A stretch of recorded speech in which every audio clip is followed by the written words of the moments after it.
Solution chapter में सबसे पहले ज़रूरी है कि सॉल्यूट और सॉल्वेंट समझ ले। तो सॉल्यूट और सॉल्वेंट होता क्या है? देखो, सॉल्वेंट को ए से डिनोट करते हैं, सॉल्यूट को बी से डिनोट करते हैं। लेकिन जब सॉल्यूशन दिया होगा तो इसमें कैसे डिफरेंस करेंगे कि कौन सा सॉल्यूट है कौन सा सॉल्वेंट है?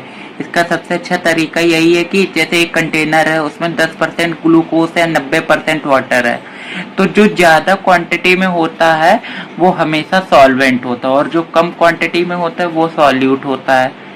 ठीक है, जैसे इसमें 90% वाटर है, 10% ग्लूकोज है, तो सॉल्यूट यहाँ पे ग्लूकोज है और सॉल्वेंट वाटर है। ठीक, अब बात कर लेते हैं पहले फॉर्मूले की। तो पहला फॉर्मूला होता है मास परसेंटेज का, जिसको डिनोट करते हैं परसेंट W/W से। तो इसका फॉर्मूला होता है mass of solute upon mass of solution, और परसेंट में चेंज करना है इसलिए इंटू 100 किया है। लेकिन एक चीज याद रखना कि ये जो सॉल्यूशन नीचे वाला होगा मास ऑफ सॉल्यूशन, ये केजी में होगा। क्वेश्चन में अगर ग्राम में दिया होता है तो उसको पहले केजी में कन्वर्ट करना पड़ेगा। वैसे ही अगला होता है वॉल्यूम परसेंटेज। वॉल्यूम परसेंटेज का होता है वॉल्यूम ऑफ सॉल्यूट अपॉन में volume of solution in litre, litre में होगा इसमें, और परसेंटेज में चेंज करने के लिए 100। मास वॉल्यूम परसेंटेज में होता है mass of solute upon volume of solution, W/V। देखो, मास पहले आ रहा, मास मतलब वेट, और वॉल्यूम बाद में आ रहा, तो वॉल्यूम ऑफ सॉल्यूशन अपॉन में नीचे रहेगा और लीटर में रहेगा, और इंटू 100 लगा दे क्योंकि परसेंटेज में चेंज करना है। वैसे अगला देख लेते हैं, अगला होता है मोल फ्रैक्शन। तो मोल फ्रैक्शन, देखो मोल फ्रैक्शन जो होता है उसको x से डिनोट करते हैं। तो देखो, इसके लिए दो फॉर्मूले बनते हैं, एक होता है सॉल्वेंट के लिए, एक होता है सॉल्यूट के लिए।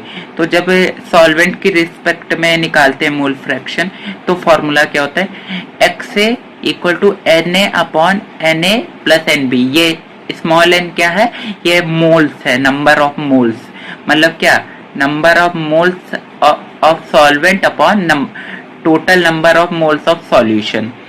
जब सॉल्यूट और सॉल्वेंट मिलते हैं तभी तो सॉल्यूशन बनता है। तो ये इसकी डिफिनेशन होती है, number of moles upon total number of solution. वैसे सॉल्यूट के केस में XP = moles of solute upon moles total moles of solution. एक ये फॉर्मूला देख लो, जब एक चीज दी हो दूसरी चीज निकालनी हो, कि सॉल्यूट दिया हो सॉल्वेंट निकालना हो, तो X solute plus X solvent = 1 होता है। तो यहाँ दोनों में से किसी की वैल्यू रख दोगे तो तुम्हें दूसरे की वैल्यू पता चल जाएगी। अब बात कर लेते हैं कॉन्सेंट्रेशन की। तो उसमें पहला आता है मोलैरिटी। मोलैरिटी, इसके डिनोटेड साइन जो होते हैं वो ध्यान रखना है। जब कैपिटल M होगा तो मोलैरिटी की बात होगी, और स्मॉल m होगा तो मोलैलिटी की बात होगी। तो देखो, इसमें होता है number of moles of solute, ये B का मतलब सॉल्यूट है, number of moles of solute upon volume of solution, लेकिन लीटर में, नीचे लीटर में ही रहेगा। तो इसकी यूनिट यहीं से बना सकते हो, देखो, मोल लीटर इनवर्स। वैसे मोलैलिटी का क्या होता है कि number of moles of solute upon weight of solvent होता है। तो याद रखना, उसमें वॉल्यूम ऑफ सॉल्यूशन है, तो जो वॉल्यूम होगा सॉल्यूशन का वॉल्यूम, लेकिन यहाँ नीचे वाले में सॉल्वेंट का वेट जितना दिया होगा वो लिखना रहेगा, और इसकी यूनिट होती है मोल kg इनवर्स। नॉर्मेलिटी का फॉर्मूला होता है gram equivalence upon volume of solution in litre.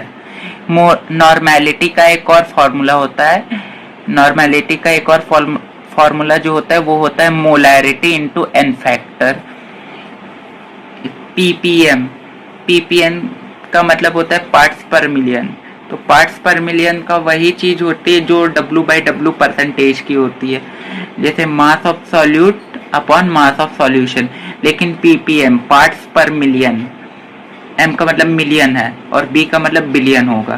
तो मिलियन में कितने 10⁶ होते, तो वही 100 की जगह इंटू 10⁶। और वैसे ही पार्ट्स पर बिलियन निकालना होगा तो mass of solute upon mass of solution into 10⁹। और मास ऑफ सॉल्यूशन जब बताना हो, देखो अब तुम्हें सॉल्यूशन का मास बताना है तो क्या करना है, से मास ऑफ सॉल्वेंट और मास ऑफ सॉल्यूट को जोड़ देना। सॉल्वेंट और सॉल्यूट मिलेंगे तभी वो सॉल्यूशन बनेगा। ठीक, तो चलो एक क्वेश्चन देखते हैं इस पे। If mass of solvent 10 gram and mass of solute 10 gram, find PPB. तो पार्ट्स पर बिलियन निकालना है। मास ऑफ सॉल्वेंट जो है वो 10 ग्राम दिया है और मास ऑफ सॉल्यूट जो है वो 10 ग्राम दिया है। तो पार्ट्स पर बिलियन का फॉर्मूला रख दो। तो देखो मास ऑफ सॉल्यूट तो तुम्हें पता है कि 10 ग्राम है, ठीक है, रख दिया। लेकिन यहाँ याद रखना मास ऑफ सॉल्यूशन, सॉल्यूशन कब बनता है, जब सॉल्यूट और सॉल्वेंट को मिलाते हैं। तो 10 + 10 पहले, तो 10/20 इंटू 10⁹। बस इसको सॉल्व कर लेंगे, आंसर आ जाएगा। इसके बाद आती है टाइप्स ऑफ कॉलिगेटिव प्रॉपर्टीज। यही इंपॉर्टेंट है सबसे ज्यादा। इसमें 4 प्रॉपर्टीज होती है। पहली होती है relative lowering of vapour pressure. देखो इसमें 2 लिक्विड होते हैं, एक वोलाटाइल लिक्विड होता है, एक नॉन वोलाटाइल लिक्विड होता है। तो ये देखो ये जो फॉर्मूला है ये नॉन वोलाटाइल लिक्विड का है। Molality into molecular weight upon 1000 equal to PA0 minus PS upon में PA0। PA0 यहाँ पे है vapour pressure of pure component A और PS है वेपर फेज ऑफ सॉल्यूशन और MA है molecular weight of solvent. A है ना, तो सॉल्वेंट A के लिए सॉल्वेंट, जहां भी A B देखना रहेगा आपको कि A और B से ही पता चलेगा वो चीज सॉल्यूट के लिए या सॉल्वेंट के लिए। दूसरी कॉलिगेटिव प्रॉपर्टी होती है elevation of boiling point. Elevation मतलब बढ़ रहा है टेम्परेचर, तो समझ आ रहा है कि चेंज होगा T में, ठीक है। और बॉइलिंग पॉइंट है तो चेंज हो रहा है TB में। तो T delta TB equal to होता है फॉर्मूला KBM।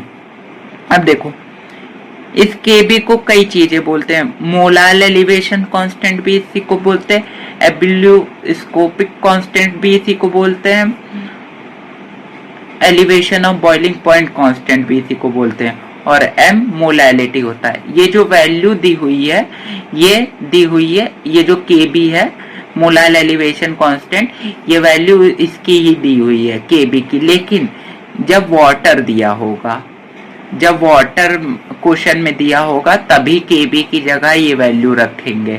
ये वैल्यू और किसी के लिए नहीं रखेंगे, सिर्फ वाटर के केस में रखेंगे। तो इस फॉर्मूले को थोड़ा सा ड्राइव कर लो।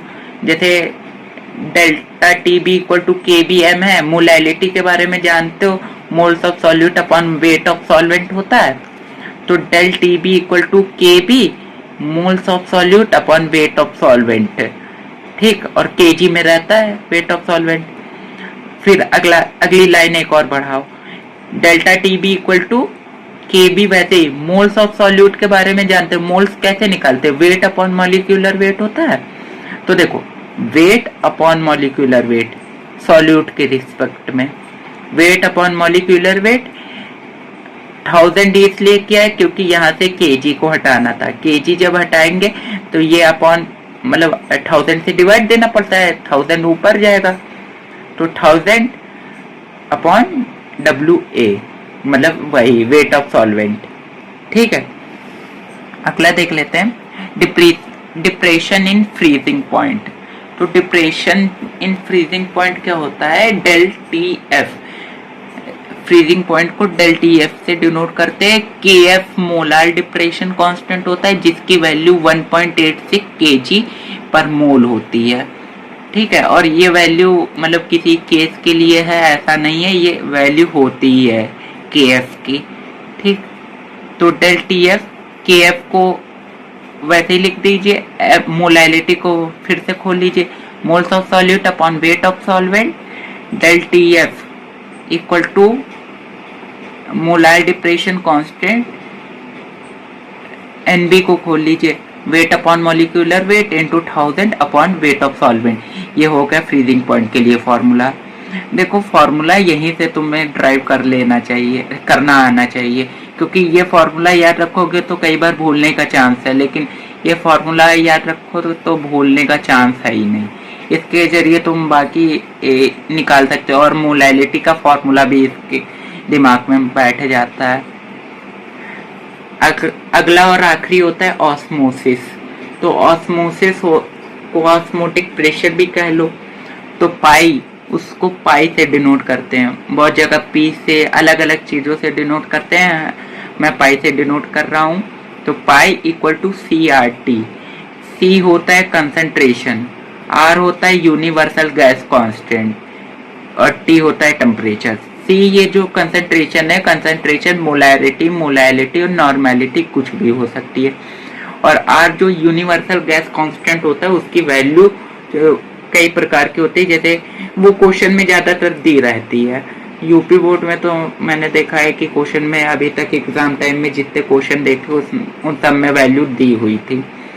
तो पहली वैल्यू होती है उसकी 8.314 जूल मोल इनवर्स के इनवर्स। दूसरी होती 0.0821 LATM मोल इनवर्स के इनवर्स। 0.0831 L बार मोल इनवर्स के इनवर्स। 2 कैलोरी होती है ये अप्रॉक्स में है, मतलब ये वाली मेन वैल्यू होती है 1.98 कैलोरी, वो अप्रॉक्स में लिखी हुई है।